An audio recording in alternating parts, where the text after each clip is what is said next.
Nigga, I did that shit. Put the pot.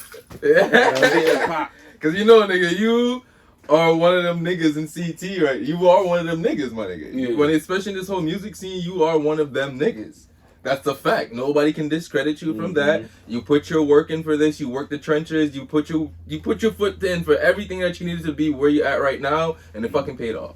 Yeah. So that's why we're saying no humbleness, my nigga, because you did all the legwork everybody wishes they can do, wants to do, or trying to do, and you actually made it successful and made something out of it. That's what stands out in Connecticut right now, is who is bringing success with what they're doing. Because everybody's trying to do something. Exactly. Everybody's trying to do something, but who are actually benefiting from what they're doing? Are you just capitalizing around with your homies, you know? Yeah. Are white people fucking with your shit? And you just Facts.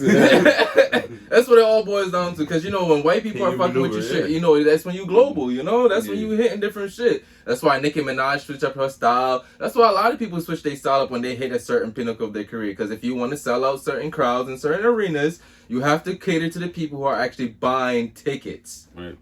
And that's what it all boils down to. And Yeah, that wasn't even the intro. That was a hell of an intro. I didn't even roll up yet. I was a little rant. That was a little rant. Hey, and you're all right. Nah, but it's facts though. I definitely would just want to, like I said, I'm gonna know if you're being humble or not, man. I'm gonna know if you're being humble. I think Connecticut is doing really. Everybody we've been meeting, yo, proves that Connecticut is doing amazing things in their own fucking way. We're building our own market, man. In their own fucking way, man. Because there's a different energy right now.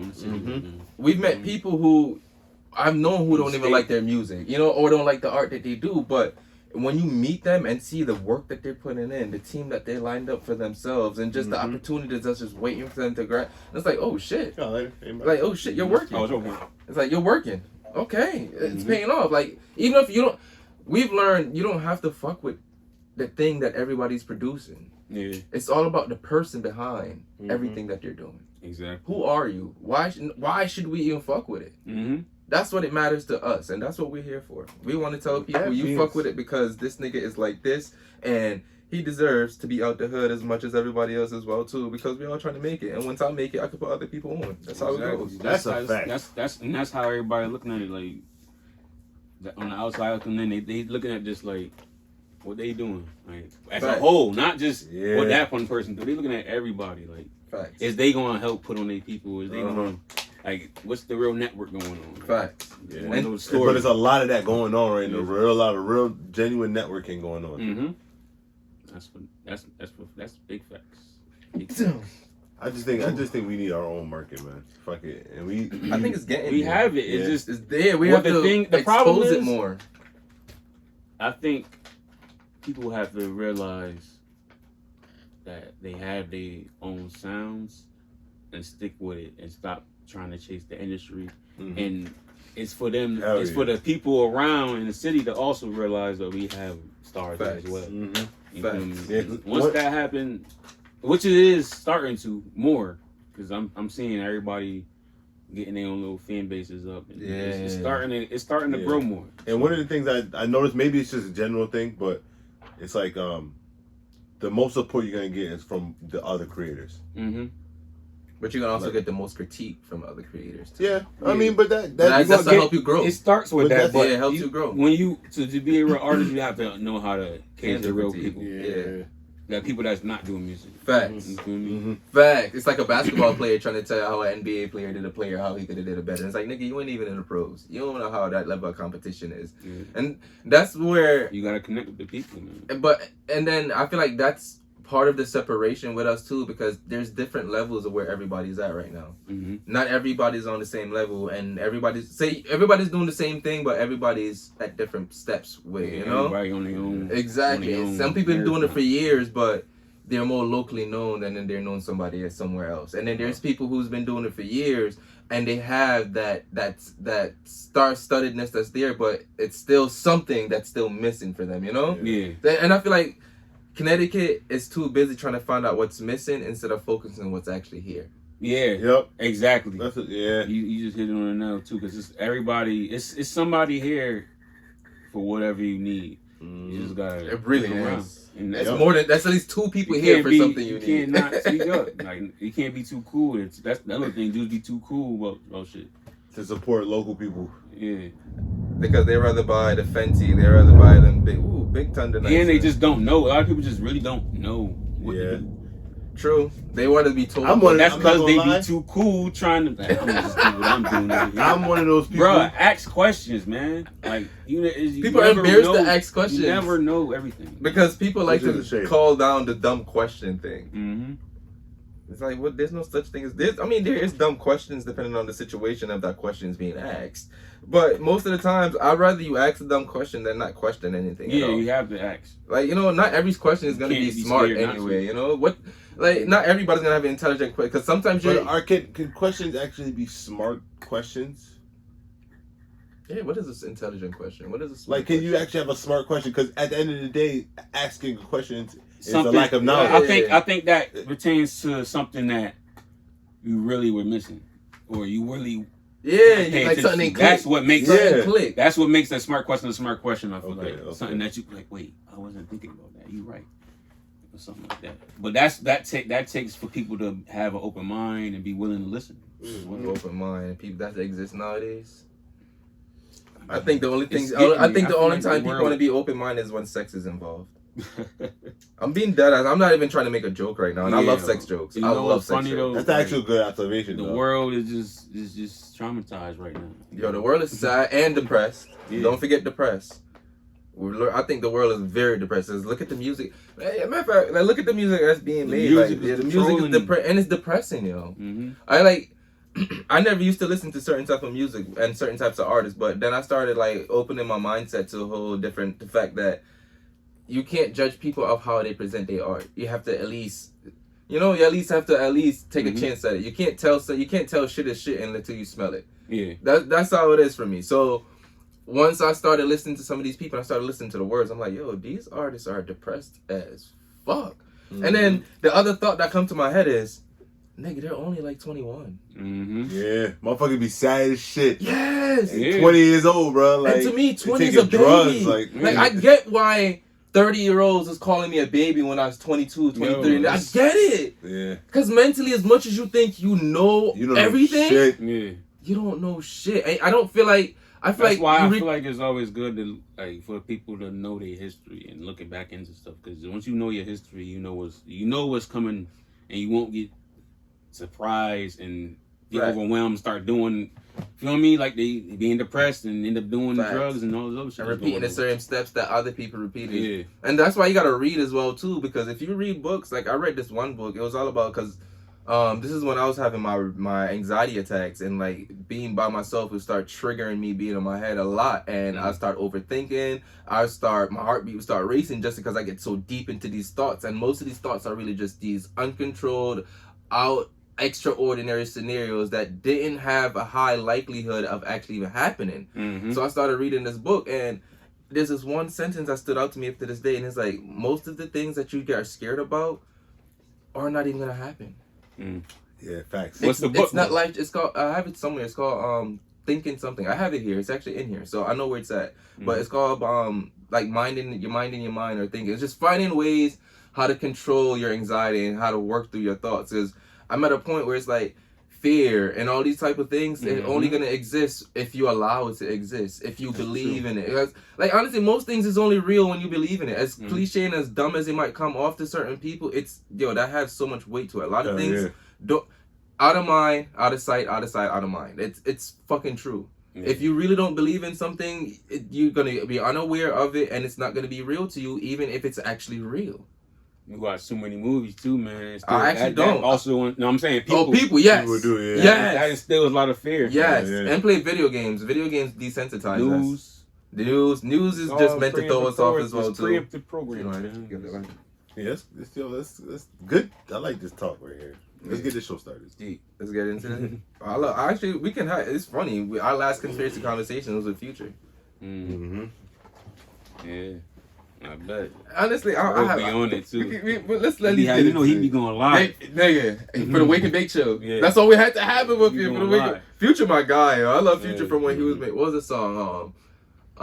Spiritual Warfare. That was my first song from Future. Ever since then, I've been a fan of Homeo. So I like Future because I like people who get me in that artistic, eccentric way. You know, people who are not ordinary with their thinking. People who are not afraid to, in a sense, go against the grain, which is the actual name of my company that I LLC. It is At Grain, which is short for Against the Grain. So I like people who push the envelope, who really don't care what society is. Because I was having a conversation with NBS Malay, and we was talking about who sets the standards for these things, you know? Why do people say, oh, that's not the way to do this? Oh, you got to do it this way. Who the fuck cares? The social media and the media, man. Yeah, it's like, why is there standard That's the biggest for stuff? tool against the people. That's only if you believe in it, though. Yeah, no, but this is when it's like, when I was first putting out my first book, and I was like reading up, there's a layout for books to be successful, or there's a certain way, and it's like, nigga, I just wanted to create a book so people can read my thoughts, you know? You know, why do I have to put it together a certain way for you to even take a look at the fucking book? Yeah. Why? Because it don't meet the standards of certain shit.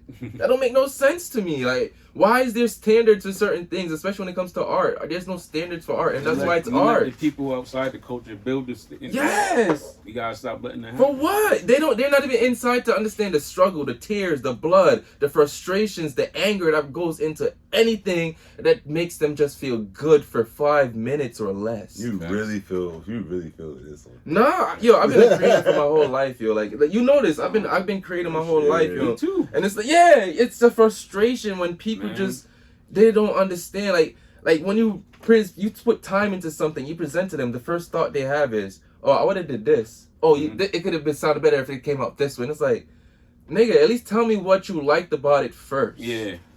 You don't know what I did to put in this shit, my nigga. I put a lot of work just to bring it to life. You just shot it down with that condescending half-ass compliment. And I know condescending compliments. I give them a lot. So I know them. I know what you mean. So that's my whole thing when it comes to being a creator and being from a fan perspective. Like, I can be a great fan just because I'm a great creator myself. I know how to just let people be in their field, you know, let them do their thing. I know how to give compliments where it's more for feedback or critique, but not in a way to tear it down or build it up. Because I know what people put into their art, my nigga. It's special to them. Yeah. Very special. All right. Let's go. And with that said, welcome to Weed and Whiskey Podcast with your two favorite people. My name is O'Shane, and you know that by now. And we're here with Quell, you know that by now. And we are in the building with a motherfucking celebrity. A legend. A CT legend and a soon-to-be worldwide legend. This man has put his stamp on so much fucking shit. You know what the crazy part is? I've been waiting to say this. I want to say this very excitingly. Y'all hear all them artists we had on here? This man produced pretty much 90% of them. And they've all said it. That's the crazy part about this. Your name came up multiple times on this podcast. I think every artist... Hard work speaks for itself. I think every artist that we've had, maybe besides maybe one or two. Spade just talked about you. Yeah. Spade brought you Literally up. just talked about and you just did something with Fuego Bass. You just dropped it a single with Fuego Bass. Right. So every artist and every artist we're probably going to have going forward has worked with you in some way, shape, or form. This is what makes that whole full circle idea beautiful, is because when that circle is forming, you don't even see it. Yeah. And then when it meets, it's like, oh shit. Yeah. It just clicks. Yeah. You know? Because it's like what we were talking about. Everything just molds itself and happens the way... You don't always have it. You have intentions of certain things, but just because you want something and have high intentions of certain things going a certain way, don't mean it's going to. Don't mean it's meant to. And that's not a bad thing. Yeah. Because look where we at. We were able to have Tye Nitty, a.k.a. 2wo4 in the building. You can say AKA. No, I'm going to say that because, yes. No, matter of fact, 2wo4, a.k.a. used to be known as Tye Nitty. Formerly known as Tye Nitty. I just wanted to say that because we had this conversation, is because a lot of people don't put the connection that Tye Nitty is 2wo4 and 2wo4 is Tye Nitty. Because like I said, when I first heard of 2wo4, I'm like, who's 2wo4? Like, you know, where this nigga come from? Like, how did you end up working with some of these niggas so quick? Like, this nigga just came up out of nowhere, you know? And the way you spell the name, it's like, what the fuck? Yeah. This nigga dropping tapes, all of this shit, working with a lot of these artists that we're friends and shit. And I was like, who the fuck is this nigga? Mm-hmm. Come to find out, you know, shout out to I Support CT, go check that episode out. Mm-hmm. She just said, you know, 2wo4our's Tye Nitty. I'm like, what the fuck? Are you serious? Mm-hmm. That's what happened? That's how this nigga came up out of nowhere? This nigga just wanted to... Why did you change your name? Where the fuck how did 2wo4 born? Or what was the birth of 2wo4? You know, was it something that was in the process of happening, or you just wake up one day and just be like, I don't want to be Tye Nitty no more. Don't fuck that nigga right now. What was the frustrations with Tye Nitty?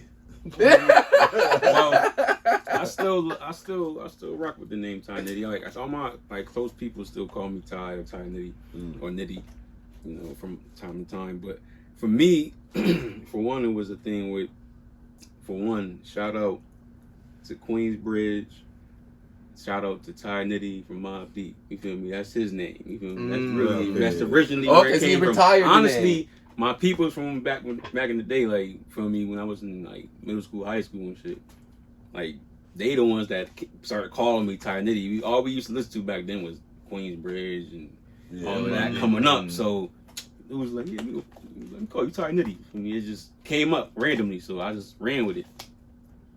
But the 2wo4, like, literally was just, I feel like it was just more of a conscious thing, like just awakening and like just understanding, like, listen, this is what I do. This is music is me. Music is my life. And this is what I do 24 hours a day, 7 days a week. 2wo4. 2wo4. You feel me? So I was just like, you know what? 2wo4. Oh shit! You feel me? That's fucking As simple as that. Was it when you started your spiritual journey? A journey of finding I was you? getting more into starting to learning other stuff, but like once the name was more so like me. Like, I always loved number. Like, I had a favorite number. Like, that was my favorite number. 24. And once I started learning more about numerology and stuff, I started realizing, like, oh, it kind of like has there's like a reason why he's numbers, attracted to like, that number. Yeah, it's a number. Because it's 6. Yeah, 6 is a number. What's it? No, 7's creation, right? I think 7 is completion. 7 is creation. 7 is completion. Yeah, I forgot which one 6 was. 6 was for knowledge or a higher self. Because we're being taught to be scared of the number 6. Yeah, that's one thing for sure. For me, when I looked into it, was like the number 2 and number 4, like, generally was like saying like more so like you on the road to doing your purpose and sticking to what really matters, you know. Okay. You know, so that's basically where I maybe really stick with. I'm like, yeah, okay. So it really is some meaning to it once I started really looking into it. You feel me? Is there something on your journey that triggered that? All right, I was meant to do music. Is there a point that recently triggered it? Since I was little, man. Like, I grew up watching all of the old '90s videos. Like, I used to record. I used to make my own videos back in the day. Like, my mama tell you herself, like, I was like fucking 2 years old. I was recording videos, Tupac, fucking Wu-Tang, everybody. Like, lip singing them shits. Exactly. They thought I was gonna be. I know, because I used to do them shits too. Bro. Right. I was in the crib watching videos all day. That's all it was. It's 24/7 hip hop, R&B. But you should record it, right? You didn't stop it, right? No. Okay. All right. I don't know. I'm just making sure because I be paranoid. I want to know. I just be worrying about technical shit a lot. Make sure I get smooth shit because, you know, it's no great having great content if it's not captured right. Facts. Hey, so where was I going with this shit? I have no clue. Yeah, take over real quick while I catch my thoughts. Okay, all right. First question I want to ask you, right? The liquor kicking in. Oh, the liquor? Yeah. First thing I need to ask, right? How did you get the J Stone placement? J Stone. So, I would say, like, basically, once the it was like literally like not too long after I had got the placement with Banks. His peoples was reaching out. I wasn't sure who it was because I didn't know. You know it wasn't J Stone. It wasn't J Stone. It was his people. Shout out to my boy Prosper.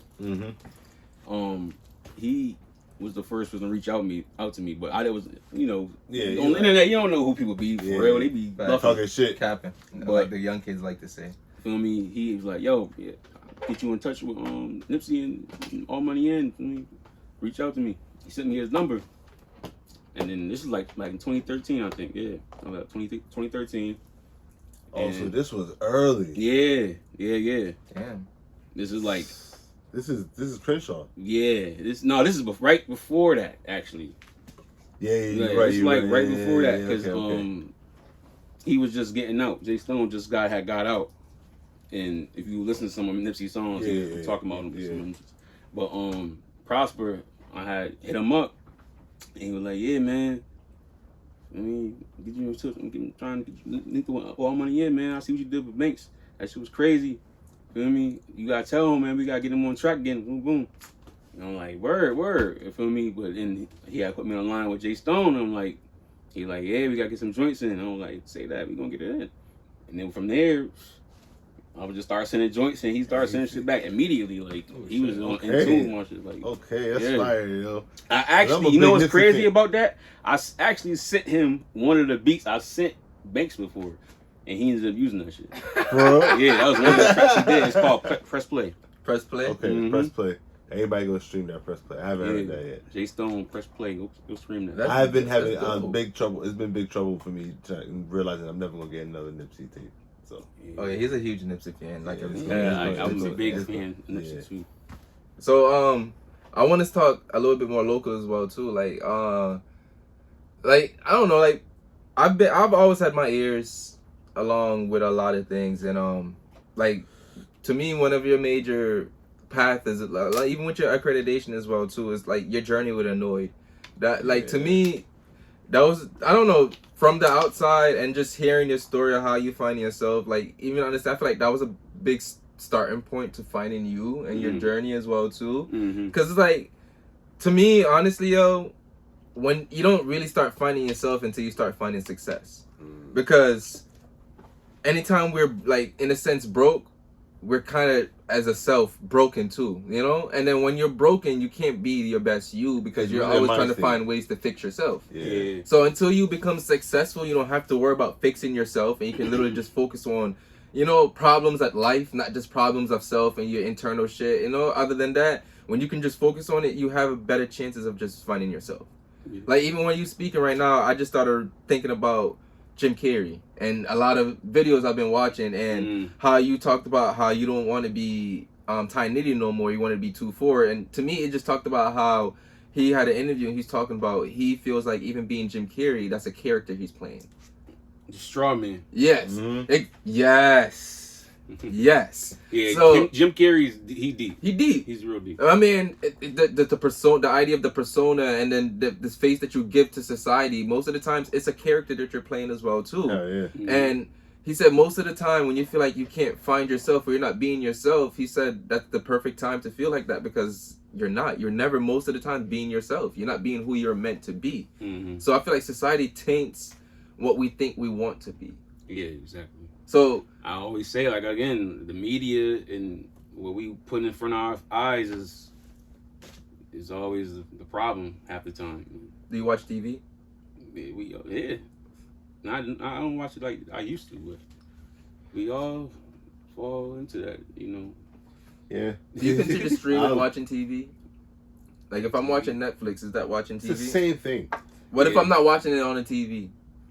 Or if I'm Same watching thing. it on my laptop or my phone? It's Am I still watching Media, TV? man. It's the It's media. Still, as I say, it's media. It's the same way. But to me, But TV the way I is the do it commercials. now, I always try to like find what's really going on instead of like getting focusing on what the bullshit is. Because you have to I'm- dive into it at I'm some not gonna point. hold you after.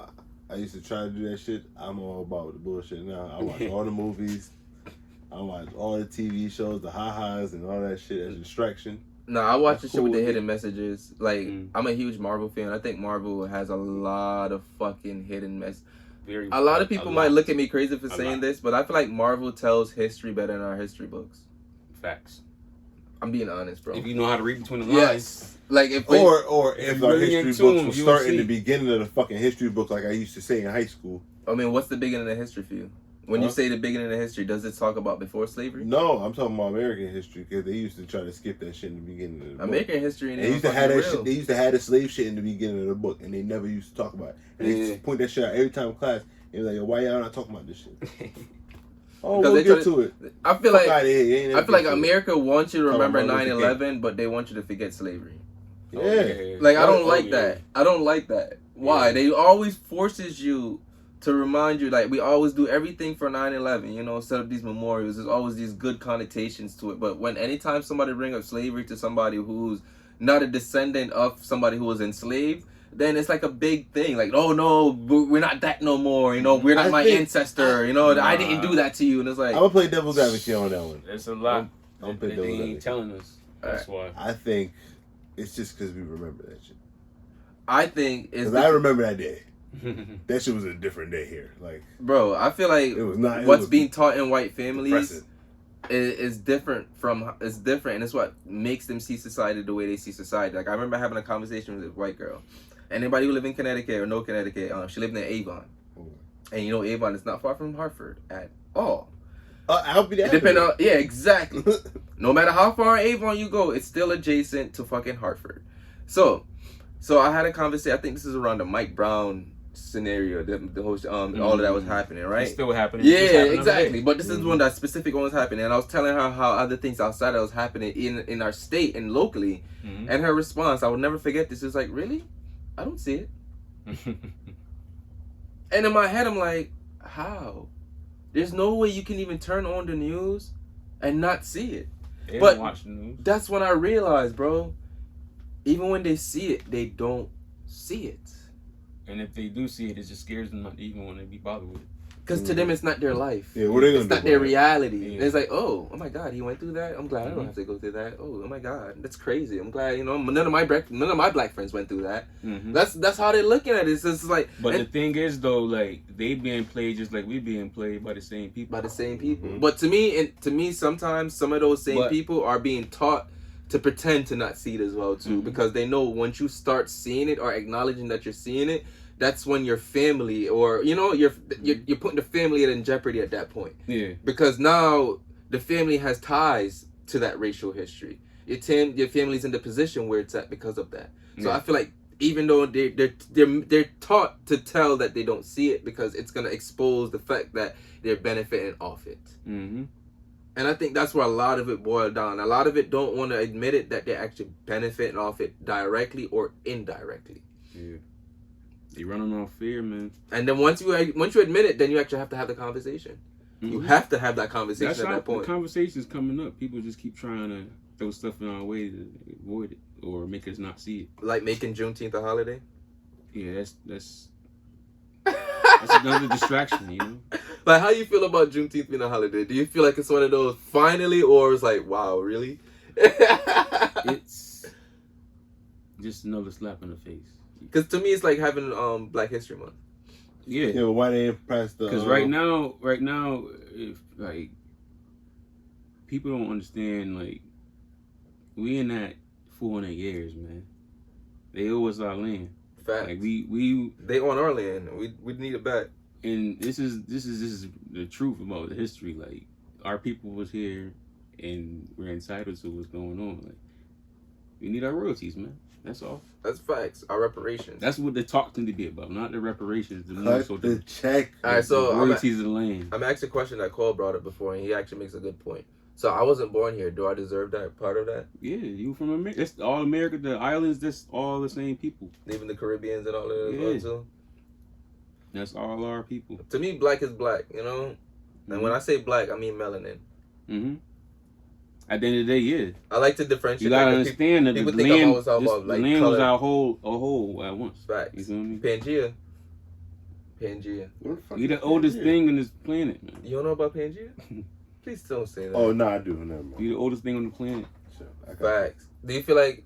I feel like black people are the only race who are a reflection of nature. Like literally, we are a reflection of nature. We survive because nature survives. The only way to literally kill black people is to kill nature, which is why I feel like they're actually doing their best to kill nature. Yeah. Because war on nature is a war on us. He was creating suns. Come on, man. Yo. They wilding. They burning down the sun over there? Yeah, for in China. They burning down the Amazon. Burning down the Amazon like there's no fucking tomorrow. That was bad. That was crazy. And literally, that's like the biggest. And that's where a lot of like this oxygen comes from. Oxygen. That's our biggest source of oxygen. The cleanest waters, like but some of the craziest herbs that cure any disease. Like that's where I think. Tell me. I think sticky tape and sticky glue came from the Amazon is because it came from a frog that actually has the ability to stick and unstick from on the tree. So a lot of things that we have in society came because of the Amazon. They take everything natural and make it artificial. Exactly, and find different uses to put it in there. And put in a name like that's the one benefit of capitalism. The names be like super relaxing and stuff like that over the counter. Like, okay, you take this. This is what's gonna get you exactly. Right. And they got a list of fucking side effects. But it's just really inflamming your body and everything. Yes. You know, you don't even know. But most of that time as well too, what they call science is really just holistic healing as well too. Mm-hmm. Because like, actually, with that being said, like, explain the crystal around your neck. For the people who's watching, here, this is a lapis lazuli. It represents, you know, manifesting wisdom. Just getting in tune with self. You know, it helps and it helps enhance that. You know. You know, just you gotta be in tune with the Most High. It's just you gotta be a righteous being with it. And while we're on here, what's your connection with the Most High? How do you feel you're connected with them? What's your relationship with it? My connection, from what I'm understanding, is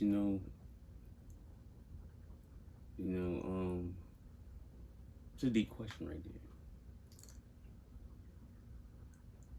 there. I'm still learning from like just all the other I'm learning from different religions and I mean, you know, we all grew up Christian, most of us, you know. I did. And then I've been learning more about like, you know, we got Islam faiths, Judaism, all the different Hinduism, faiths. Yeah. But like it all comes to you just having an understanding of the truth. You know, and getting more in tune with nature. You know, like one of my first things I did on my journey was that I did like a week fast. How was that? How did you feel after? What did you like? Fasting food, solids, or just juicing? Just no food. No food. No, so just liquid water. Just water for 5 days or 7 days. 7 days. No, my gosh. I did Wednesday to Wednesday. Did you feel a difference in how you was performing? Yeah, and how you everything. reacting? It's like first, like I went through a phase of just learning about like just eating healthier and like learning about how the food is like. All of the food is contaminated. Like most of the food we grew up eating is all contaminated. Like, soul food is all bad for us. Like milk. So that's like, a big one. People don't want. Like, they never want to talk about. And I got more in tune with that, especially after my grandmother passed. You know, and basically, I just started learning that like more of the fruits and vegetables is the alkaline based foods that we need to be eating, like the natural foods. pH balance, but that fucking 7 pH. Yeah, you gotta get your pH. Not 9, not 8. Yeah. Not 6. Not that's 5. where all of the like you keep yourself on a lower frequency with the food, and then just the our environments is already crazy just from generational curses, and I just learned that a lot of that stuff is what's keeping us at a certain level of thinking, and you start getting certain things start tapping into you. Just start thinking negative all the time. Facts. Just not in the right state of mind. You feel me? Facts. And with all that being said, I just felt like I had to just make a change, And one thing I did was started drinking water. I was still eating, meat and stuff like that. But did you drink a particular brand? Like, did you stick to a particular brand? I was more so like, because we drinking Poland Spring. Poland Spring is not bad. It's not as bad. It's not the best either. Yeah, it's not the best. Not that bad. But one I was drinking mostly at the time was the Essential. It's like an IPA. Okay. I don't like that 9 pH though. Yeah. To me, that's not balanced because 9 that's getting on the acidic or the sour level, but it's not because from what I've learned in like biology and growing up before they start rewording shit and changing different standards for shit, a balanced pH is always 7. Mm-hmm. That's why I drink like core water because core water is like the closest that actually has an advertised balanced pH because it's like a 7 point Core? something. Yeah, core water. So CORE. So that's the one I drink. A lot of people drink the blue one. The blue one. Yeah. With the blue top? Yeah, blue top. Yeah, it has like a curved bottle.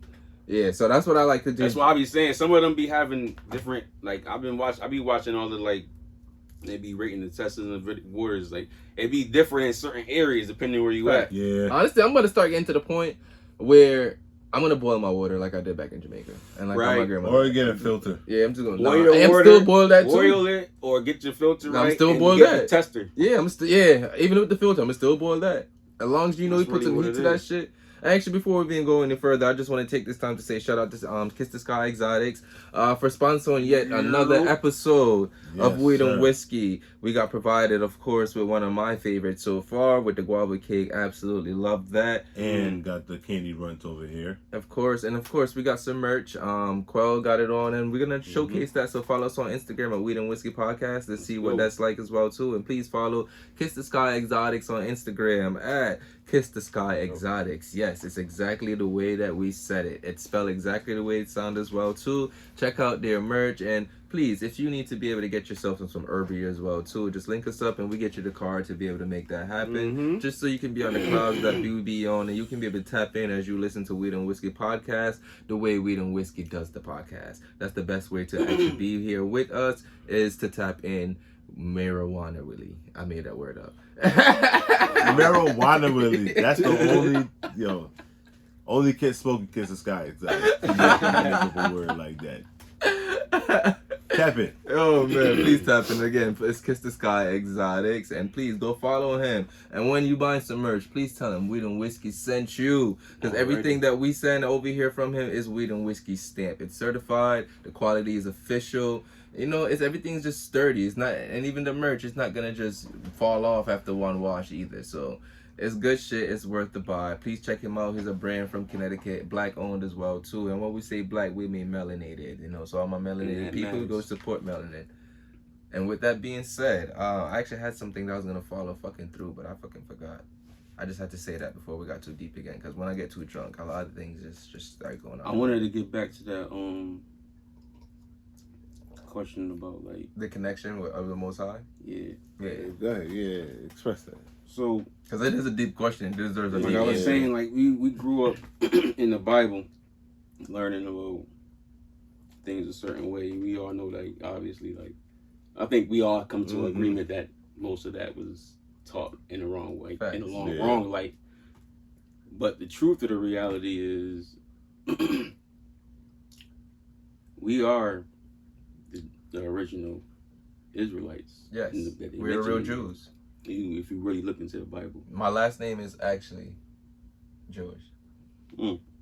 A lot of people who knows their history and actually knows, like most people, if you're knowledgeable, you're supposed to ask me how you pronounce my last name before you even pronounce it, because it's spelled a certain way, but you can pronounce it in so many different ways. Mm. But the way it's pronounced is actually very unique to the spelling. Mm-hmm. You're not gonna find it. And when I research my shit goes back to like royal families, back to like Europe and shit like that. Mm-hmm. So, and I know my name is very Jewish just from like my grandmother speaking her history and all those type of people. So I'm one of those real Jews. And even actual white Jews, when the white Jews come up to me, they acknowledge the fact that my name is Jewish as well too. Mm-hmm. So what's your name? Levi. Levi. Yes. Not Levi, not Levi. Not Levi. Levi. Is that what I rolled out? I think so. That's definitely one of them names that you... Exactly. You have to know how the pronunciation matters. It really matters. Yeah. I'm not one of them people who got their slave master's last name. Mm-hmm. Which is what most people are. And that's why it comes down, you don't know yourself because you don't even have your real last name. Yeah, They When much you fucked trace up. your- I a think lot I of do. us is running in the straw man. Exactly. You're every time you chase your ancestry, you're tracing the ancestry of the person who enslaved your family. That's pretty much who it is. You're tracing all the people who was part of that enslavement. And that goes back to what I was saying. Like, we the true Israelites, and even in history, you could go research things. Like, they finding stuff over here in America that lines in with the indigenous people here and the Israelites. So there was some connection there. Fact. People gotta understand that. It's funny because I came across something that said the reason that they say that we're from Africa is to completely throw you off the fact that we're actually from here, because it means that you won't even look that we're actually from here. So if they throw you off the fact that we're here, you would never look that you're from here. Bro, I just seen a video. I'll pull it up for you later on. Lady from Africa saying that we are from here. We're not from over there. I just came across a video. There's a doctor saying it. Yeah, I came across a video of this older dude, like probably in his 90s or something like that. It was basically saying my mom and my parents, they were never from Africa. They were from here the whole time. They were Native American, and people understand that when you hear Native American don't mean one type of people. Mm-hmm. There's black Native Americans, Asiatic Native Americans. Like there are different races to Native Americans as well Aborigines too. Or the Aboriginals. Yes. Or indigenous. So indigenous is a key word as well too. So people don't understand those type of things. Like they saying how Christopher Columbus came here, and they don't talk about how people are here. It was indigenous peoples on every land that they came and conquered. And then the disease took out more people than they did. Look in the history of that's a fact. the Spain, every place. Go look at history with around before Columbus. Anything with people exploring Americas, you're going to see the same thing repeating in everything. People are there. There's always people there. Facts. That is definitely facts. Everywhere. Yeah. That is facts. Wow. What they did to Australia. Actually, speaking of history, I just learned something the other day, and I low-key feel dumb that I just learned this. To be honest with you. No, I feel dumb. This is just my personal reflection. I feel dumb because this is something I should have knew. Ethiopia is technically behind 7 years. They just. How the fuck are you dumb for knowing that? I don't even know what the fuck you talking about. I should have been knew that. I'm one of the people who do these extensive researches. Nigga, I never knew that. Exactly. It's because behind on what exactly? Like if you look at by calendar, they're only in 2015, and also on top of that, they have 13 months. They run on a Julian calendar, which was the original calendar before every other country decided to adapt to the calendar. What is it? The Gregorian calendar. That's the calendar every other country adapt to except for Ethiopia. They're the only one that never decided to change it. And their 13th month, I think Pagum has 5 days, and when there's a leap year, actually have 6. I just learned that. I'm like, you just put me onto that. So now I didn't know that shit. Also, the thing is, like, people gotta understand, like, what does time mean? I was going to just say that. What does time mean? Time is an idol. Time is an idol. How do they perceive time? If technically by calendar on books, they're 7 years behind. Now, my ironic question and just a theory is, what if on calendar, right, they're 7 years behind, but technologically they're ahead? What if? Or what if spiritually and educationally? What if, and architecturally?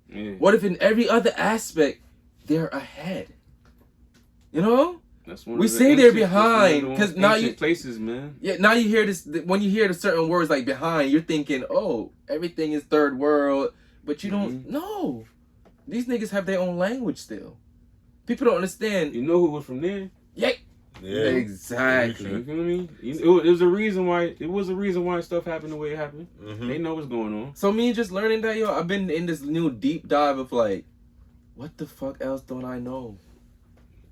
A lot. What else don't I? There's so much. You know. They kept all our knowledge away from us. And my question all our is, history from us. Am I really 29? I don't know. What the fuck is the Vatican though?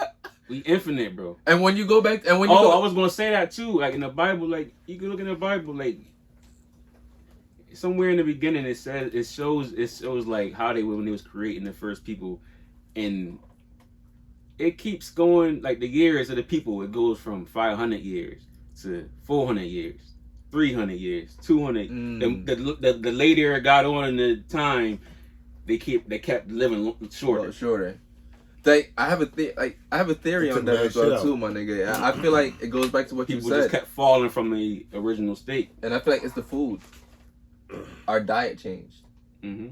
I feel like once our diet changed, that's when we started killing ourselves. We started killing ourselves. We literally were killing ourselves. Mm-hmm. Like I have a theory that, because there's this whole group of people called the breatharians or breatharians, something like that, and they don't believe in eating food.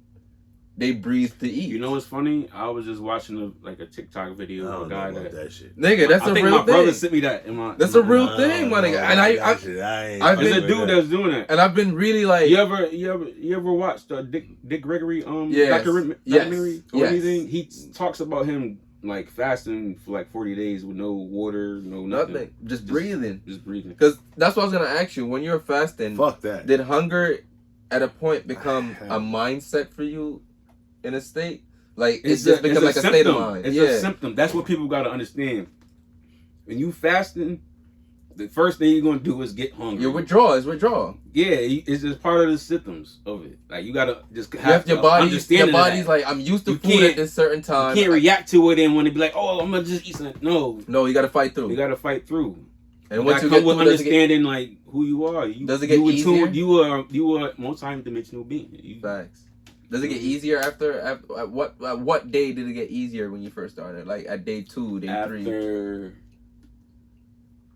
I'd say like after the third day, it started getting a little like okay, it's getting a little challenging. You know, that's when you start getting all the different craving different stuff, and you get a little fatigued too. Yeah, because hunger do affect you once you're used to food, Joe. Mm-hmm. Once you're used to food. I noticed one thing.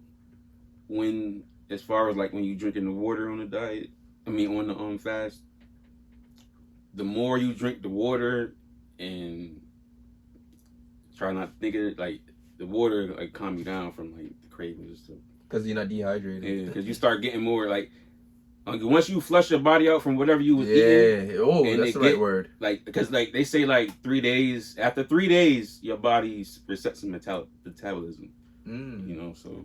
After that, then boom. They say you should be like used to getting in that mode. Like I got this. Okay, they say every 7 years the body pretty much recycles itself.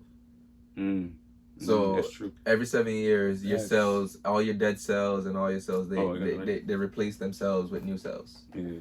That's why they say the most crucial point of your life is the second and third 7 years of your life.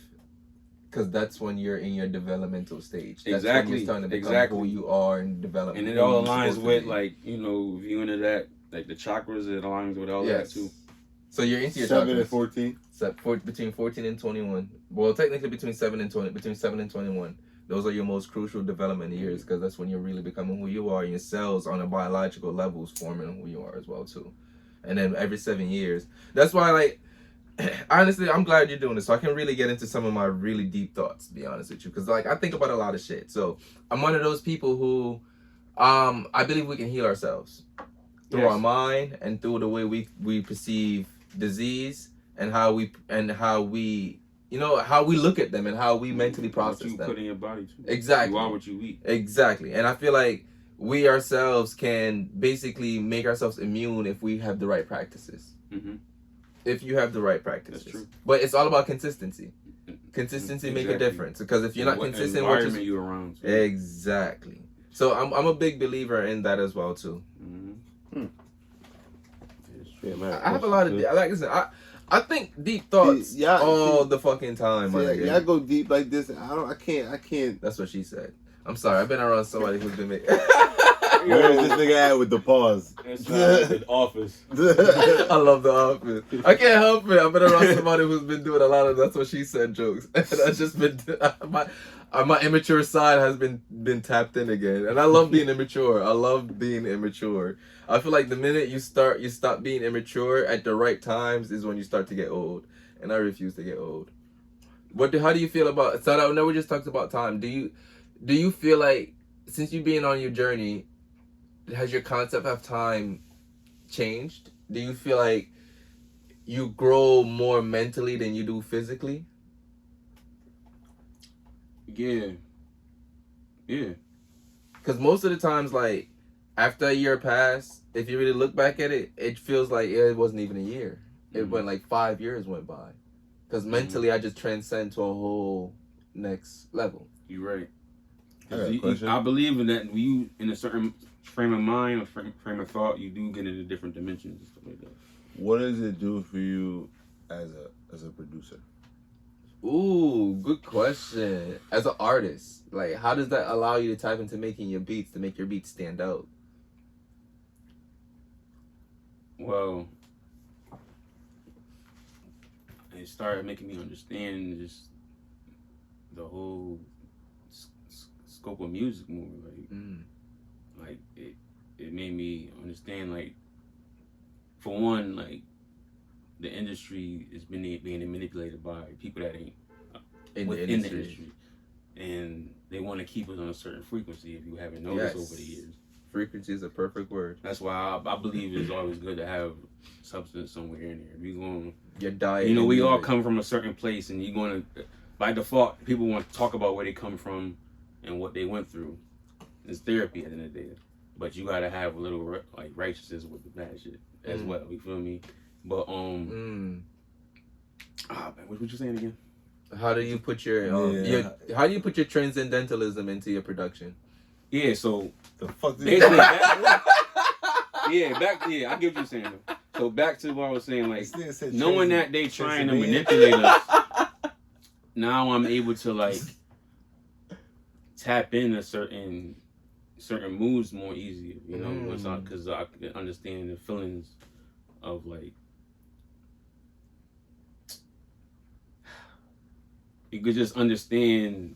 You could tap into different frequencies, like the tones more with, as far as like how it coincides with how people feel. It's like you're speaking how to make people feel, or how to draw people to a certain mood. You feel me?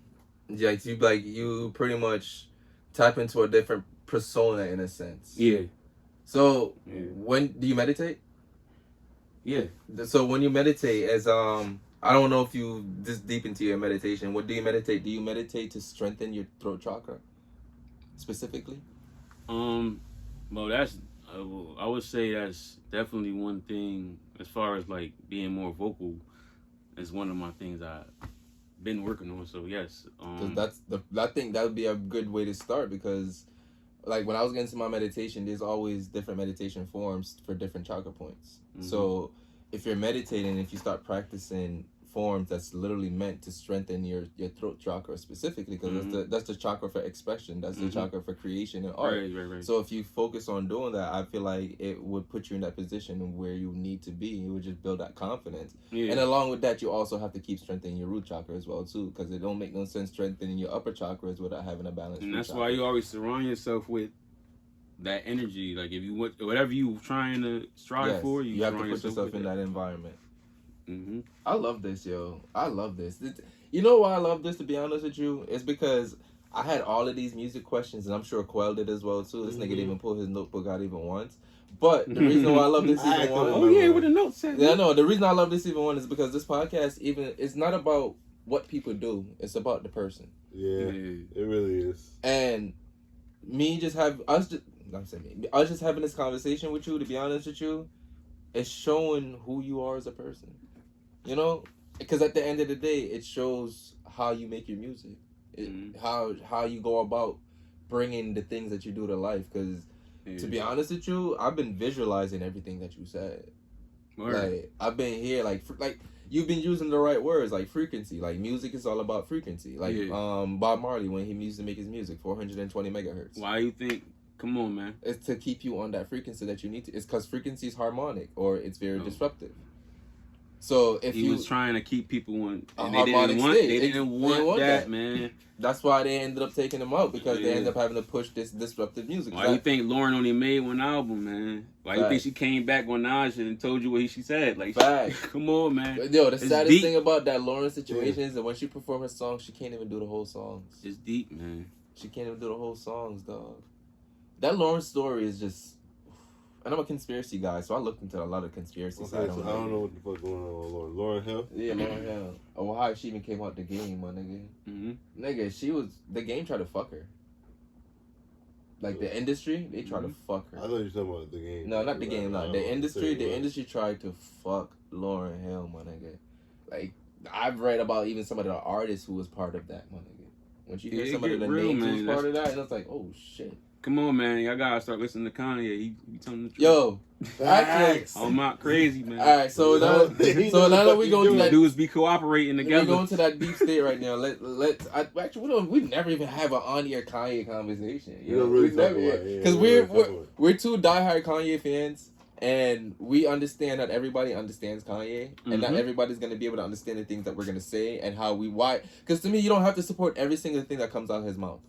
Or everything he does. He go overboard. Yes, he do overboard. I go overboard. I go overboard sometimes. But it's a method to the madness. Everything has a piece to the puzzle. That man not crazy, bro. He know what the fuck he doing. Facts. Like even look at this nigga he was just harassing, Pete Davidson. This nigga just did an underwear line. He was getting some publicity out of that too. I feel like everybody anytime he comes at somebody, they get famous off the shit. They're more famous. Anytime. Bro. Or they have something coming out that they're benefiting off of. Back for them. Like That's why he didn't. Kanye's a walking legend. Kanye is uncancelable. You cannot cancel Kanye. No matter what he do, I don't care. You can't cancel Kanye. It's too late. How do you feel about Dave Chappelle? Are you one of those people from Connecticut who's not a fan? No, I like Dave Chappelle. Because I think Dave Chappelle is one of those people who's I like unfiltered people who are intelligent. He's probably one of the realest people in the game that you could be watching right now. That Netflix move that he made, you go on social media and talk about how you got fucked by somebody, and then tell them to boycott them until they pay you. That's the power of having power, bro. This nigga literally said, "These niggas ain't pay me. We ain't watching nothing on there until they pay me." Everybody did that shit too. Everybody did it. Yo, I want that type of love. Yeah. I want that type of support. He did was crazy, but you see how he broke down like his family history and everything made sense. If people don't understand, it's like Kanye and to me Dave has one thing in particular that really makes them amazing. They both had great moms in their lives. Right. That's the two things that's common in their lives. If you pay attention to anything in their lives, you realize their mom was a big influence on who they fucking are. Mom's was deep. Yes. And then Dave Chappelle was telling his mom compared him and was training him to be, what's the word, a gamor? A gamor is if I'm saying it right, it's like the African word. It's somebody who is trained to be the library of the people. They're told every single story that happened in the tribe, and they're meant to remember it and keep passing it down to the next Gamor. That's their job and only job, to literally remember every story. So that's why a lot of history is lost, because that's how history was stored. It was stored to the people. Once those people die and they never pass that knowledge down, that knowledge died. It can then be recreated. Like I always say, America is the only loser who gets to tell their own story. Right. And a lot of people don't understand that. They're the only loser that get to tell their own story. When did America lose? My nigga, even the wars that we lost, my nigga. Even World War II. Vietnam, man. I ain't even gonna go that's not our wars. Yeah. That's all of that shit was psyop. Yeah, that's not even our wars right there. That's all I'm gonna say. But in Vietnam, we lost that. We lost Vietnam too. They were just trying to. That was all a part of the problem. Facts. And even World War II. We were supposed to lose World War II. We were supposed to lose World War II. They weren't going to be in World War II. World War II happened because of the Rothschild. The Rothschild funded everything that took place for World War II to happen. Hitler. Everything, my nigga. Yeah. And then World War II got off track. They just here now. Yeah, yes. And they run the Federal Reserve. World War II got off track when Hitler became more obsessed with making UFOs than winning the war. That's why we won that war. Because his intentions shift. They said it was the Clone War. But original Clone War. I'm going to also say this as well too, my nigga. I'm going to get a little... This is the episode where I can get controversial because they still listen to us. So if they can research... No, I want you to research, everything. Don't we believe talking anything off the surface of what we said because it's all on there. Man. Yeah, just research it and research it with the proper outlets as well too. Mm-hmm. Don't research it in a term cross-reference. Yes, cross-reference everything that we're saying because we took our time to research everything and don't mean that we're articulating it to the same degree that we researched it in as well too. So you need to research it to understand it the way we're understanding it as well too. So, where was that? That Hitler was one of those people that a lot of people don't understand. He's not as bad as history make him want to be. Oh fuck. Yes, controversial. Yes, I went there. Hitler was actually one of Hitler was one of those people who had good intentions. Given the Spaniards, he might be on to something. He from the history. I mean, Genghis Khan was people a bad that were out there too. with Columbus. Given those people Genghis that was Khan out there with Columbus, he might be on to something. He was one of them people who had good intentions but bad approaches. That's what it was. Good intentions but bad approaches. No, because if you look back at his childhood played a good part in, he didn't have the best decision making situations growing up. So when you're in power to make decisions and you weren't taught to make great decisions, you're not going to make the best of decisions. Look at some of the presidents we had. They didn't make some of the best decisions as being in position. Huh? I don't think he made any great decisions ever. Yo, honestly, a lot of people don't even realize this too. So if anybody wants to, especially black people, when you look into damn, another controversial shit. Fuck. Yeah, alright, let's not go back into controversial shit. So, alright. Now I want to say it. I'm gonna say it. So, a lot of people who really deep dive into history understand Hitler was actually trying to prevent a lot of things that's actually happening today. A lot of things that's happening with black people today and the situation that we're in, he was actually trying to prevent it. It's like I said, good intentions, bad approaches. A lot of things that he did a lot of to things, the extreme. To try to prevent it. But think about how extreme he saw it for the need to take it to that extreme. What? Okay. Given systems like the Willie Lynch and all that, you start to look in the history of how they really wanted to separate our people. And this was all biblical too. And he knew the real Jews. Hitler knew the real Jews.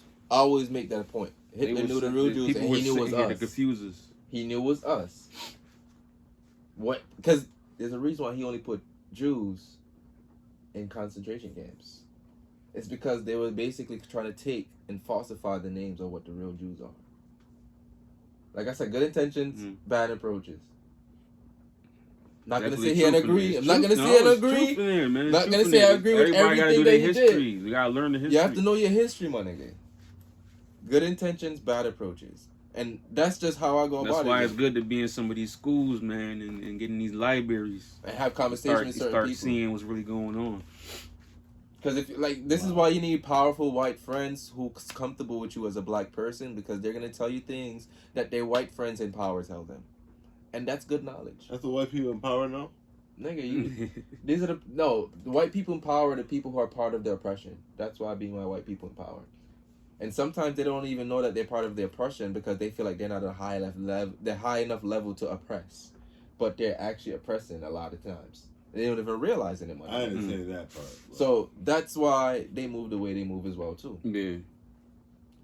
This shit is fucked. I have a saying, I'm too high for this shit. I have a saying. We're so deep into our chaos that we call it, man. Let's get back to the music. Facts. Yeah, facts. Pull up your notes. Take over. Facts. Where your notes? I got them already, bro. Don't worry about it. My nigga said it's up here. I'm high, nigga. So I'm in my brain. Go ahead. What does musicology mean to you? Musicology, man. Shout out to G Wiz. Shout out to my boy Ralphio. Shout out to my boy Steve Chinnon. Shout out to Steve. These were the guys who originated it. I would say that you might have to get them up here one day to talk about this. Listen, but I want G Wiz up here too. G Wiz definitely he will break down. Yeah, he's about real history. Yeah. But I would say it started around 09. I started like catching on to him like around like 2010, 2011. Damn, my bro Snacks and them started performing at the shows. Shout out to Snacks, we need him up here too. And we just started seeing. I'm like, oh snap! They do a producer showcase. They had. I think one of the first ones I seen. I think Wiz was in it. Ralph, Prestige. And it was like probably one other person, but basically they had like it was just a good vibe. They basically like they come together and just it's different rounds. Every round is a different genre, so everybody playing. So we run round, everybody playing R&B. So everybody playing their best R&B beats. The next round will be everybody playing their best non-sample beats, and it's just it's like a brotherhood, man. It's just a friendly. I would say like it's like a friendly competition thing, and we all grow from like just each other, and like just everybody just talented, dope, and How many times you won? How many times I won? Nigga said, "Fuck it, let's get to it." There ain't no win. It's a showcase. So it's not no battle. It's just a showcase. That's why it's like a friendly competition. Like it's more so like, oh, you got that. I got this. Okay. And then it's like, feel me? It helps you develop as a creative, man. As a producer. There's like, no official winner. Feel me? There's no official winner. Okay. But it's just talks like, oh, I had that one time. I'm gonna come back this time and come up this. Right. You feel me? And then it's like every round is just get crazy. But they got also the round where everybody just sample the same thing. So it's always like a little like competition and like what you gonna do with this? Okay. You feel me? Everybody get the same sound. You gotta do something with that one sound. Yeah. All right. That's good. And like everybody's been like. Had done something with somebody industry wise, like they try to get people like that's been a little seasoned, like do different shit, like that's well rounded with the craft. So speaking of industry wise, a quick intermission question: 5 people with big names that you worked with right now. Right now, yeah, 3 to 5. I give you the option, 3 to 5. I don't like people because you say you're humble, so I'm gonna at least be compromised. Nah, I got you. I know it's more than 5 though. Say Lloyd Banks. Okay. Jay Stone. I don't know if y'all in tune with Jag. I heard that name. He used to call himself Chubby Jag. He used to rock with Cassidy back in the day. I heard yes. I did not too long ago. Me and my guy, shout out my boy YMGM. We did a real like some real deep video he had put together. It was he had a series going on called Kaepernick Effect. He did one, and then me and my bro YMGM did the second one, and it was like basically him responding to police brutality, and like he had in the video is basically him. He got a gun to the cop head, and just basically like expressing how would you feel if you came from like basically how would you feel if you came from where we came from, expressing that, and that's the whole video. Like that's fire. Yeah, that's deep. Yeah, he's another well-rounded artist. Like, he also battled too. That just brought back a question that I actually want to ask. Do your beats, in a sense, have a message in them? Do you make your beats with purpose and intention? For the most part, yeah. I try to find inspiration in different things. That's why, like, a lot of my process would be like it's either listening to like older music or just stuff that got certain substance to it. Or like I'll sit there and listen to music, then I'll go search something about history real quick, and then I'll find some inspiration like that. You feel me? Or go look at the old documentary, like some Muhammad Ali or some old Malcolm X, something. You feel me? Just get the inspiration off of that, and then create a sound. That's kind of crazy. But yeah, and then the other question. That's crazy. Damn, what was my other question? That's the problem with listening. You forget what you actually have to say. Oh, yeah. First question you was asking me about the other artists. Yeah, no, I had another question. Continue. You keep asking. The question's gonna come back to me. Artists. You said Lloyd Banks, Jay Stone, Jag. Yep.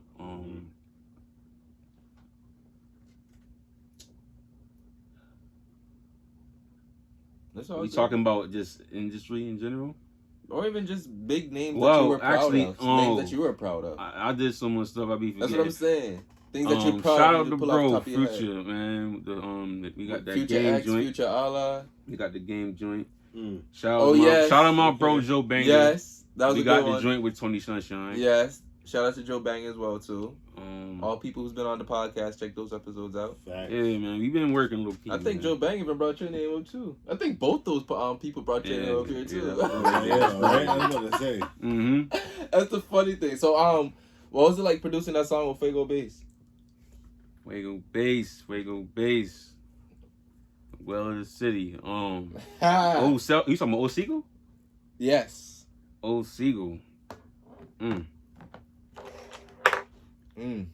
Yeah, that one. You know, we was actually what funny about that one. This dude was just in the process like just cooking up crazy, like not like last year, and he was like, "Yeah, we gotta get this stuff for this album, man. We got this album ready, man." So he was like, "I was like, bet we working on an album." So I was, just cooking up for the folder, and that one is I ain't gonna lie, like I don't know if you know, but that one was. Like that straight from scratch. That really? Yeah. That beat? Yeah. No samples? No sample. That was all for me. There we go. That was actually just remember. And that one was like a little process, But once I got that in the studio with this dude, he wanted them artists that go straight off the head. So like, yeah, we peeped. Yeah, he said that. Yeah, that shit he fire, heard that. He'll let you know too if something not. Feel me? And he like, no, it's trash. It ain't for him right now because he goes off the top and he wants something that's going to hit him right there. Yes. So when he heard that joint, you already know he already had the first couple lines for the hook, and it was over. After that, it was the done deal. It was over. Made a video for it and everything already. That's what it was a fucking problem, my nigga. Yeah. That's fire. And everybody, I say like everybody been receiving that well. So who's some of your favorite? Like I feel like it's like helping us solidify the sound right now. Facts. So as a producer, who's some of your favorite artists from Connecticut? My favorite artist from Connecticut. Even if it's not artists you worked with, even if it's not artists you worked with. Give us a good. Give us a good 5. Ain't gotta be in no particular order. Yeah, it don't have to be like this is the best. No, that's not. You could throw it in your trying playlist to and listen to outside elevate with everybody, but at the end of the day, like it's the few that's actually putting in the work right now. So who's those that stand out to you for putting in work? Of course, you gotta throw Fuego on there. Of course, he's doing his thing right now. Yeah, like, he's doing this shit the right way. Like a lot of people gotta just. I mean, dudes right now, dudes should be learning from anything more than anything right now. Facts. And just knowing like, bro, like shit's about to come back major for niggas. Like, if you do it properly. Yeah. But Fuego. You got Future. Future doing his thing.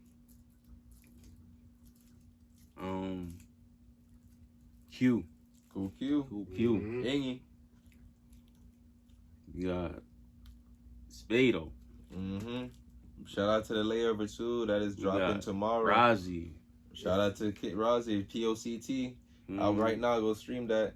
Smooth Haynes. Yes, I fuck with Smooth. Sholi. Yeah, Sholi. I heard been hearing a lot about Sholi too. You know what I mean? Like, dudes is working right now. Banger, Joe Banger. Yeah, Joe Banger. Give me some 2wo4our's. We've been trying to tap into the 2wo3 people. Like, we've been trying to have my boy up here. My guy, Bugatti, he be doing his thing too. Bugatti.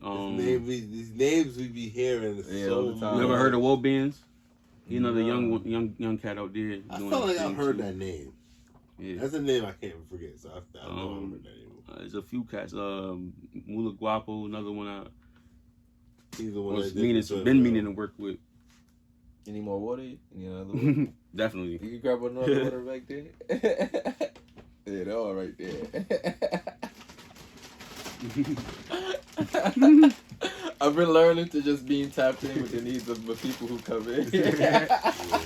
No, I appreciate it. I've been learning how to sense when somebody needs something. You need some heat too? You want some heat, or you good on that? Nah, Yeah, I figured you weren't cold, but I just wanted to ask that one just in case. No, I'm good. You won't have, shout out to Young Spade. I ain't gonna have. He ain't gonna have nothing like that. I ain't drinking it. Listen, man, he put it out there on social media, man. Listen, we had people that threw up on here. We had people that fell asleep in the driveway. We had people who started coughing. I don't recommend drinking and smoking, but we each his own. He's not a drinker. Everybody's coming at their own speed. Exactly, and that's why we let people understand. Just because we call weed and whiskey, don't mean that you have to smoke or weed to come on here. Like, if we want you on here and you literally hit us up and say, "Nah, I ain't fuck with the smoking," we won't smoke just to have you here. Facts. That's the fact. People don't even realize that. Yeah, we're accommodating. We smoke before you get here. Don't get me wrong. I'm still gonna get high. Yeah, I'm still gonna be high, but I'm still be respectful. And say, not smoke in the studio at least, so the smoke is not everywhere. But you gotta say something, because if you don't say something, we gonna smoke. Speak up, man. Closed mouths don't get fed, man. Right. Closed mouths don't get fucking baked out in this motherfucker. And so, what's your goals, as a producer? What's your goals as 2wo4?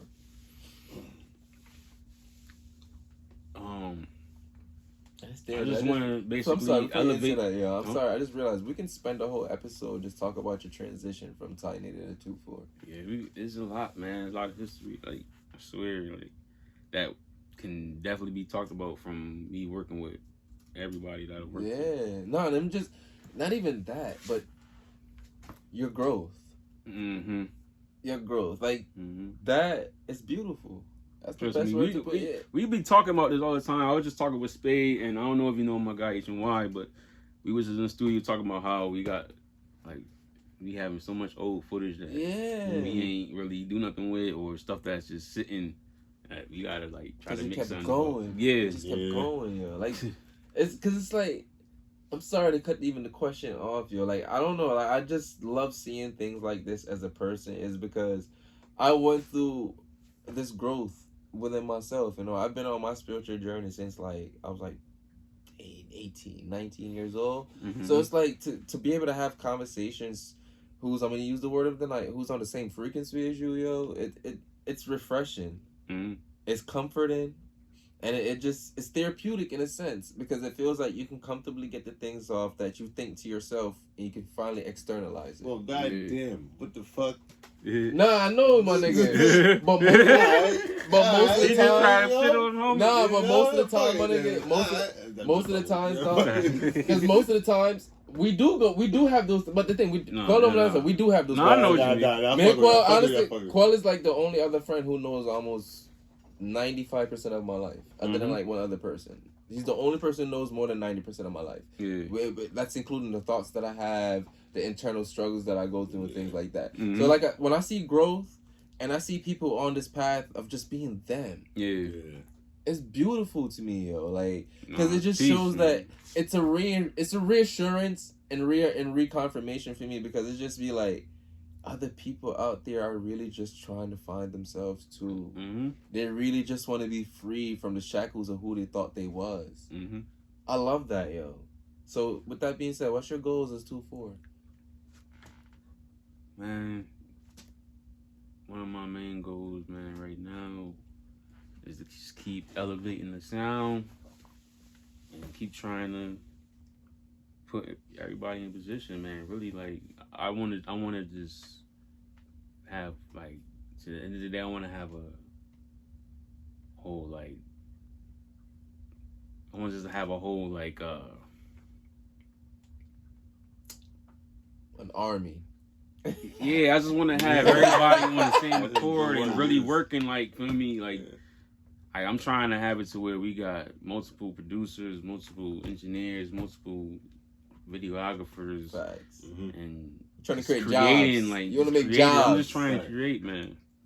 You want to make jobs. Let's just put it like that. You want to make jobs for people who are in the field that you're in. Yeah. You want to, because of the success that you found, you realize of the outlets that you can create for other people. Trying to leave a legacy of great music, man. Facts. Today. Yeah. Speaking of great music, you ever had to tell a nigga, I can't have you on my song on this beat because that shit was bad? I mean, I mean, you gotta just be real with people, man. But That's the thing is, answer. this is the That's thing. humble answer. The thing in that is, the thing with it is, you gotta be real with people, but you gotta also find where they can be great at. It's just always somewhere you can make somebody great. It's just like, this not for you. Some niggas, like some people, like you just gotta really work on it. But if you got something there, like a potential, like we can make the shit happen like the way it's supposed to happen. Like, so you saying, would you not work with somebody just because you don't fuck with their music? If you, I guess it's easy to read between the lines with somebody taking it serious and when they're not. Like, that's to be true. honest, like, but would you not recruit somebody off the strength of you just not fucking with their music? Recording or yes, like recording wise? Yeah, recording wise. Would you record off the strength of just business?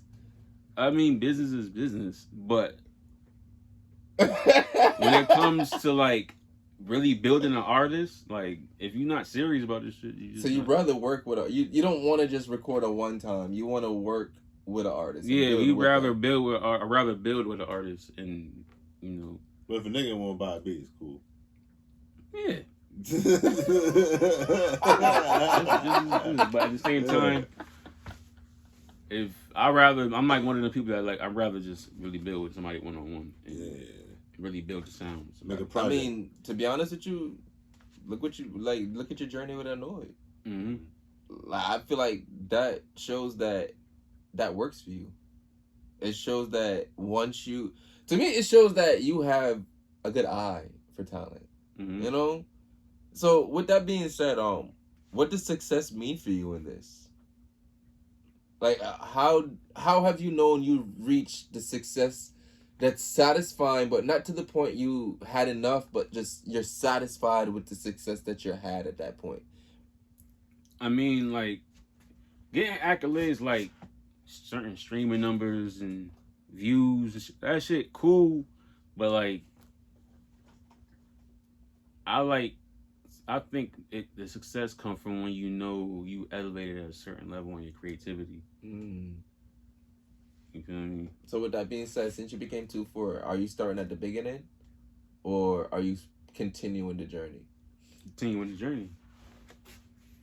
No, because I've learned that's a difference, because like I've struggled with the idea of always feeling the need to start over. Yeah. Always. Like, well, I think about this all the time. Like when we had this conversation, I told him how I'm always trying to catch up, and he always said, when you're trying to catch up, you're always looking back in the past. Mm-hmm. And every time, and that shit hit home, because I realized every time I'm in that situation, I feel like I'm not where I once was. I feel like I have to catch up. But catching up means that you're not where you was, or you're looking back in the past, or where you thought you was. Exactly, but not realizing this is just part of the journey. And once I changed my mindset, low-key, my depression kind of went away a little bit. That was the biggest impact of that, because I wasn't trapped in my own state of thoughts no more. I wasn't my own victim of my thoughts. That made me feel really good. So I appreciate you for that. I don't think I ever told you how big that conversation really did affect me. Friends of 4. Elevate, but still don't forget where you come from, man. Facts, man. That's definitely facts. Do you have any artists out there? But I'm just asking them some closing up questions before we take this up. We're like an hour and change in. Do you have any artists that you want to work with? Or even just seeing yourself working with, like, I got a beat for him. I got a beat, you know? An artist, I'm like, industry or wise, her. Industry wise, I'm gonna say I want to work with, like, you know, I want to work with all the greats. I want to work with Nas. I want to work with Jay. I want to work with. Hopefully you work with Nas. The Commons. I want to work with the Kanye's. I want to work with everybody that's on that frequency, you know. That's really talking. That's trying to like change shit up, you know, and really put people in the right mindset. The J. Cole's, the Kendricks. You feel me? If you make a song with J. Cole, I'll play that every day, once a day, or maybe 3 times a day. I will. J. Cole is honestly my favorite artist. I will too. That's one of my favorites right now. Like, honestly, my favorite artist. Like, anything J. Cole drop, it could be. It's crazy. Crazy. Even if it's to the artist that I don't even listen to, I'll go listen to that song just because J. Cole's on it. Yeah, that's why even on the last music, one of the last musicologies, I had remixed the joint he did with Baby King. I don't know if y'all heard that, but that's on SoundCloud right now too. Oh, ooh, okay. Dude, Yeah. what's some of your favorite songs to record? You know, like some top songs that you just loved making. I was gonna ask that question too. Damn, you stole my question. I forgot it though. That's such a salty half-ass fucking compliment. I would say, forgot. Well, I don't know as far as y'all know as far as like what the songs I've been recording, but Lucky. I love definitely Lucky. on the top Lucky's of the list. really good song. That I know that session one. was crazy. I know that one. Yeah, Right. that was honestly. I know it was on his shit at that point right there. Even with the videos they get, that was a crazy one. Yeah. When we did Uno, that was crazy. I don't know if y'all heard that one. That's on the same project. Uno? Yeah, it's on the. That's what I know, right? Autumn is Autumn in Cincinnati. I feel like I know. I almost like I heard that. That's a sleeper. That's one of them sleepers on that one. Shout out to my bro Laurie Woods when we did his first single, Savage. That session was crazy too.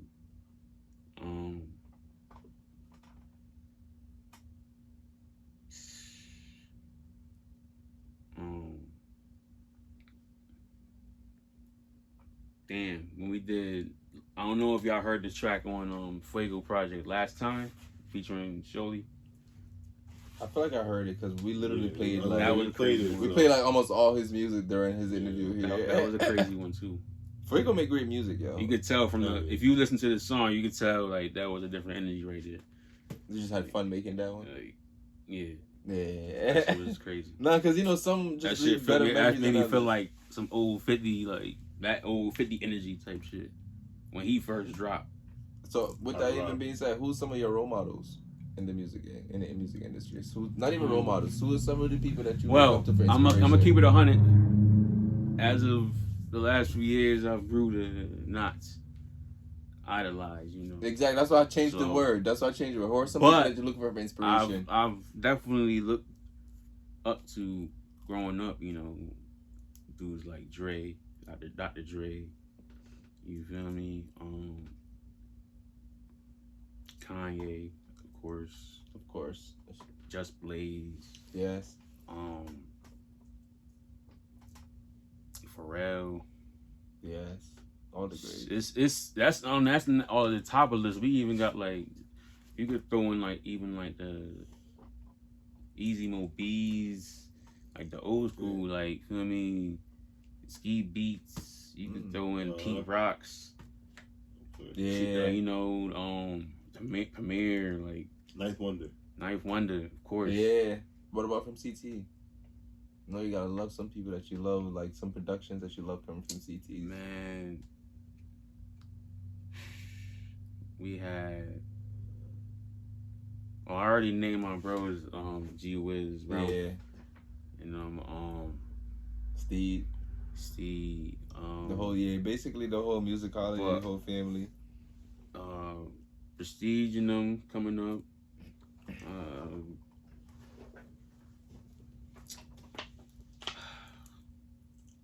Dirty Joker, my boy Dirty Joker. Oh, it's funny. He was just in that room with us. Yeah.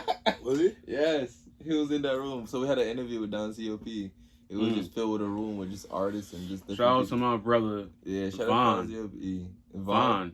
I feel like we heard Trackhouse Vaughn. That's the Godfather is. Yeah, like, if you know, if you look into like, he was one of the original, like, for me, how I've been coming up, like, he was one of the original people doing it. He had the studio for everybody when they was younger. He recorded everybody. He had everybody. You know, one of the first people to bring me over to the studio. Shout out to Cardiac Chase. I heard that name too. Yeah. Mm-hmm. So what's his name? Say that one. Was it Trackhouse Vaughn? Trackhouse Vaughn. V. Yeah, they call him V. I'm gonna have to look into that one. He does the he be working with the kids with the football team, Wildcats. Oh yep. Mm-hmm. Yeah, I ain't gonna lie. You know, one of my favorite artists from here that we never even talked about before, but Richie P. Mm-hmm. I like Richard P as an artist. I do too. Richard P has a nice flow to him. His bars. I don't know. Nah, fuck the bars. Actually, not them fucking bars. He's gonna be on. He's that. definitely gonna be on one of the underdogs. His soon. delivery. Look out for that one. Yes, his delivery. It's kind of like that nigga just punch you in his face with all his bars. Yeah, I love he got that. Like he bring back the early That 2000 feel. Yeah, man. that gritty feel to it, yo. I love it, yo. And he always is saying something with his bars too. Yeah, It's not just he mumbling. witty with it. Yes, yo, I love that shit, yo. So that's one of my other favorite artists from here. So like CT, like even out here in Hartford alone, this whole area has like a whole community of just great artists that, you know, they do their own thing, but it meshes so well with each other. Yeah. And then when they collab with each other, it just makes this great fucking piece Mm-hmm. of art that's just like, all right, Connecticut made this. Yeah. Like when Cool Q and Smooth come together, beautiful. Mm. That's crazy. You said Kooky and Smooth. I was gonna say one of my other sessions was the when we did Razor Ramon. Oh, Razor Ramon. Yeah, that was another one. Yo. That one was crazy. The hood was talking about that one for a while. Yeah. That one was the talk of the town. Yeah. I ain't even gonna lie, nigga. Every crowd and everybody else smoking with that You comment. still need that video. Yeah, that's ooh. Razor Ramon was a great one. Alright, fill me in. What's Razor Ramon? Razor Ramon is one of Cool Q's like most talked about songs, bro. Sax Fifth and Cool Q. Yeah. Featuring Bugatti 203. Razor Ramon is really great, my nigga. I think one of my favorite collabs from them was Diplomatic. I love Diplomatic from Cool Q and Smooth. Diplomatic is really good. Yeah, they got some. Yo, great things is coming from the people out here, man. And we literally I'm blessed. I feel really, really great to be able to have you in this building. We can officially say we had the person who made all the greats great. Mm-hmm. That, you know, that I feel good about that. Yeah. I gotta say, man, like full circle. A lot of this like growth also came from working like with the camp back in the day. Shout out to the $1 Million Camp, man. $1 Million Camp. That was what kind of work you used to do? This was when I was this was Snacks, Giggity, Young Spade, H&Y, you know, Blunt Blank, bro, News. For me, Nardi was even down at one time. Like it was like a crew. Like we was just coming together. Everybody was just, you know, had their own strong points of the artistry. And I was just, you know, putting everybody together. And we was just putting together like different records. You know. Right. Well, because you said a name in that, it was a Spade that brought it up. He said if you didn't have anything worked with Snack at a certain point, you weren't certified. How true is that? If you had what? If you don't have even a verse from Snacks, you wasn't certified at a certain point. If you're from Hartford, you're from Hartford and you didn't have a verse or anything worked with Snacks, from Snacks. Snacks is one of the most consistent artists I know. I think the word when it was comes to the work ethic. Like, one of the best for verses, one of the best for hooks. He worked, man. Yeah, I think one of the best ad-libs. He has some of the best ad-libs in Connecticut. By far. I feel like I can listen to a track. Artists out here. I can listen to a track of just his ad-libs, to be honest with you. And that's why I was saying, like, through the camp, like, we all helped each other. One hand wash, even like I was saying with the musicology, one hand wash the other, low key. You feel me? Everybody grew together. Grow from each other. It helped me learn how to work with other artists, different genres. It helped them learn how to do different things, to play with it, different verses, different cadences, and, you know, just how to be outside the box, you know. What's your favorite genre to work with? I mean, hip hop, R&B, of course. R&B. That's my go-to. Real R&B or 22 R&B? Either one. Great fucking question. I like a mix of all of them. Great answer. How do you feel about sing rapping? It ain't nothing but blues. But now, I ain't think about it. Everybody's depressed. You say everybody sound depressed. It's the blues back in the day. Everybody was depressed. It was after the war. Like, I ask this question all the time. It's the same thing, but people just more in tune with the music more. Fact. So now it's like they changed everything electronic, so people trying to cheat. So you don't care if a rapper is rapping on their track consistently. As long as they saying something. Okay, so it's all about the as long message. as what they saying. Like you can't just be saying the same thing all the time, and then if it don't mean nothing, people not going to keep listening to you. You gotta be able to be in tune with the people. Like what's like the world is changing at constant rate. Mm-hmm. So with that being said, have you ever made a song for somebody and you had to fake like you actually like the song? I don't never just fake like I like the song. I don't be rude, but I'll tell somebody what you need to work on. Okay.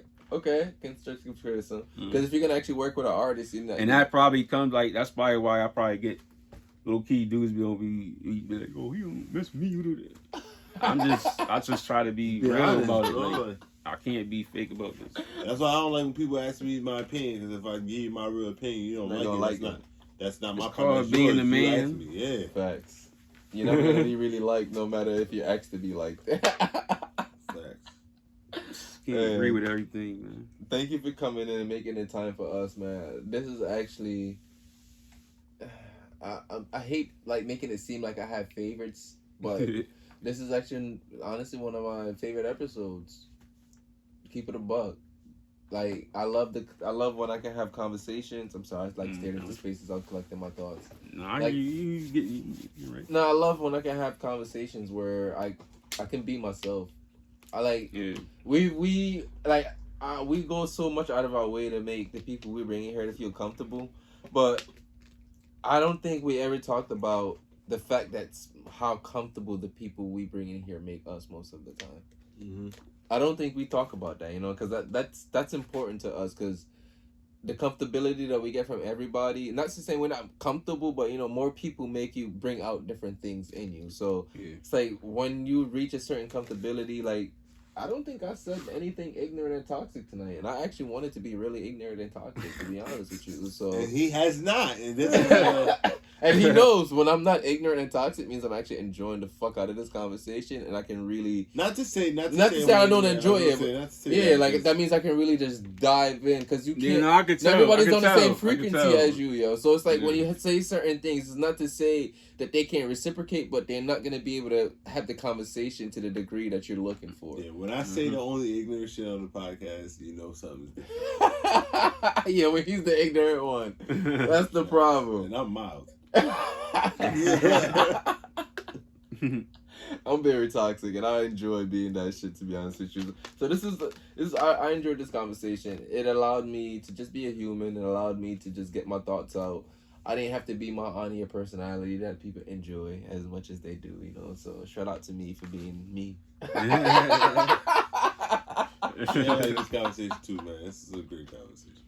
Definitely. I appreciate your presence. Yeah, thank you for appreciate making the y'all time for having me, man. Yeah, and so we're looking forward to the next amazing, great things that you have coming up, even the things that you can't even perceive for yourself. We are looking forward to everything that comes into fruition for you. We're excited to be on this journey with you officially now. Anybody who comes into the studio, we are now a part of their journey, just like how they are now a part of our journey. Definitely. So we are proud to share this journey together and see where it takes us, because we are going to reach another point of our careers where we can talk about what we did to meet exactly where we're at. We're going to be back. We're going to have another one. Facts, because we're great, but we all want to be greater. That's the goal. Because, I'm never satisfied at how great I am now. As perfect as I am now, I can be more perfect. I can be perfecter. Yo, let them know where you can find you at. You can hit me up on IG at 2wo4our's. Spell it, please. Number 2. Yes, this one has to be spelled. Okay, it's number 2 2wo4our_. Yeah, cause that's on IG. And if you didn't get it, he's not about to repeat it. Rewind this shit. I'll say it again. Yeah, I was gonna say. Number 2 WO. Number 4 OUR_. Facts. Click on whatever you're doing, unless you're driving. Nah, even if you driving, fuck it, you be doing this shit any goddamn way. If you do it for something, But yeah, if it's support real, a nigga. no, Fuck I'm not gonna say that. Next thing you know, they say weed and whiskey made me crash, and I'm not liable for nobody because I'm not paying I'm not paying nobody's hospital bill. To pick up your phone while driving. Don't do it. I'm not paying hospital bills because we had a technicality in a lawsuit. I'm good on that. So when you're done driving, unless you're driving, please get some money. Just stop and type it in and follow him on Instagram right now. Definitely. As you're listening to this. So you can see the support and see the great things that he's doing. Because, you know, a man with a message is a powerful man and a dangerous man at the same time. Mm-hmm. So, and we dangerous and powerful at the same goddamn time. So, go watch out for the danger and the power at the same. I don't know how to say this. We're just fucking great. We're just great and follow us because we're great. Mm-hmm. I don't know how to say it. I'm trying to be humble, but we're great. So please follow him at number 2, WO, number 4, O. You are. Wait a minute. Underscore. Number 2, WO. Number 4, OUR underscore. And then follow us at Weed and Whiskey Podcast. Visit the website at weedandwhiskeypodcast.com. And please, whiskey with an E. It makes a difference. Huge difference. Whiskey with an E. And check this out. And subscribe to the YouTube as well, too. Weed and Whiskey Podcast. Just go everywhere and type in Weed and Whiskey Podcast. Support us anywhere. Anywhere you can support us, just to fucking support us. Most of it is free anyway. Follow. Yes, yo. Free support is the best support. Word of mouth is the best type of support. So tell your friend and tell your mistress and tell your grandmother. We're here to stay. The best content, man. Facts. Have a good one. Blessings. Peace. Woo. That was fun. That was fun. Good one.